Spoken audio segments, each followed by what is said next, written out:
આમ આદમી નેતા પિયુષ પરમાર બોટાદની ઘટનામાં ધરપકડ બાદ 57 દિવસે જામીન મુક્ત થયા।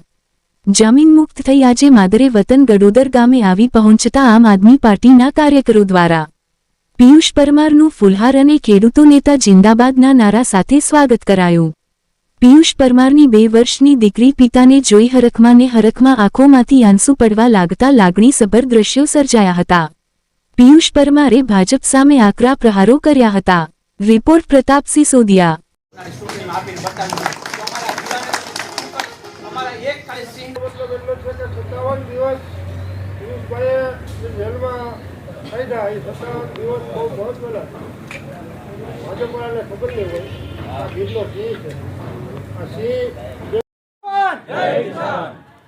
આમ તો બધા રાહ જોતા હતા પિયુષભાઈ અને એક દી એવું નથી કે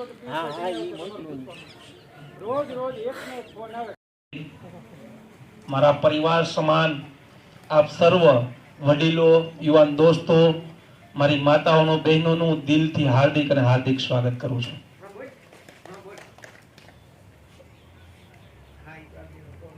હળદરમાં જે ઘટના બની,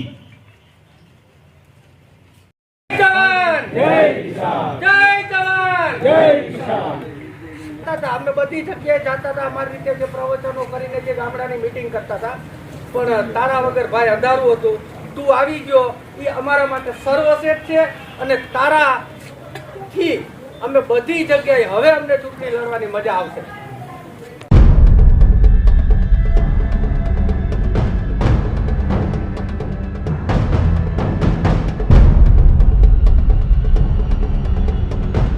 તમે જનતાને પણ એક મેસેજ આપજો,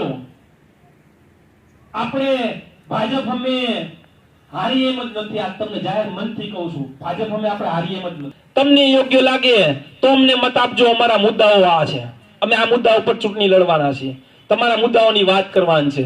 ભાજપ જે વાત કરે આવ્યા છે આ કોઈના બાપથી ડરતા નથી, એટલે તમારે પિયુષભાઈ હારવાની કે હિંમત રાખવાની, હિંમત હારવાની જરૂર નથી।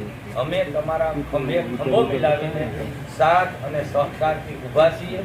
અમે અમારી જે સીટોની વાત આવતી છે ત્યાં અમે પ્રામાણિકથી કામ કરીશું, લોકોના દિલ જીતશું અને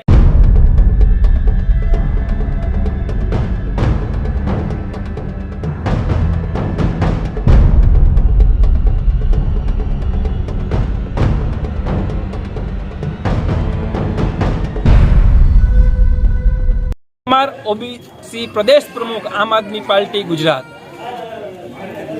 हळदर में जे घटना बनी तेमां 88 जेटला निर्दोष खेडूतोने भ्रष्ट भाजपना कहेवाथी जेल में पूरवानुं काम कर्युं, एमांथी मारो पण एकनो समावेश थयो। 57 दिवस जेल में रही ने आजे हूँ बहार आव्यो छे। अमने न्यायतंत्र पर संपूर्ण विश्वास हतो કે ખોટું લાંબો સમય ટકી ન શકે। આજે 57 દિવસ પછી સેશન કોર્ટે જામીન આપ્યા છે, ત્યારે માનનીય નામદાર કોર્ટનો હું દિલથી આભાર માનું છું કે અમારી જે સત્યની લડાઈ હતી એમાં સાથ અને સહકાર આપ્યો। મારો રોલ એવો બતાવવામાં આવ્યો કે રાજુભાઈ કરપડાને માથે મેં તેડ્યા છે અને પિયુષભાઈ છે એ જૂનાગઢથી આવે છે અને આમ આદમી પાર્ટીના પ્રદેશના ઓબીસી નેતા છે એટલે એને જામીન ન આપવામાં આવે, આવો રોલ બતાવવામાં આવ્યો। ત્યારે કોર્ટે એને સાફ શબ્દમાં કીધું કે કોઈ પણ નેતા ગમે ત્યાં જનતાનો અને ખેડૂતોનો અવાજ બની શકે, એમનો કોઈ રોલ હોય તો કયો। ત્યારે નામદાર કોર્ટે જામીન આપ્યા છે। ત્યારે હળદરની ઘટના એક ઉપજાવી કાઢેલી બનાવેલી ઘટના હતી, આમ આદમી પાર્ટીને બદનામ કરવાનું ષડયંત્ર હતું, પણ સમગ્ર ગુજરાતને ખાસ કરીને મારા ખેડૂતોને એ વાતની ખબર પડી ગઈ છે। ત્યારે હજારોની સંખ્યામાં આજે મારા ઘરે આમ આદમી પાર્ટીના કાર્યકરો, હજારો ખેડૂતો આજે મારી ઘરે પહોંચ્યા છે। ત્યારે હું તમામનો દિલથી આભાર માનું છું અને આવનાર સમયમાં ખેડૂતો માટે થઈને જે લડાઈઓ લડવી પડે એ લડવા માટે અમે તૈયાર છીએ। ટૂંક જ સમયમાં ખેડૂત એકતા યાત્રા લઈ અને હું નીકળવાનો છું। ખેડૂતોને એકજૂટ કરી આવનારા સમયમાં ખેડૂતોને જ્યાં અન્યાય થાય ત્યાં એની સામે લડવા માટે આમ આદમી પાર્ટીના એક કાર્યકર અને નેતાઓ તૈયાર છે। જય હિન્દ, જય ભારત।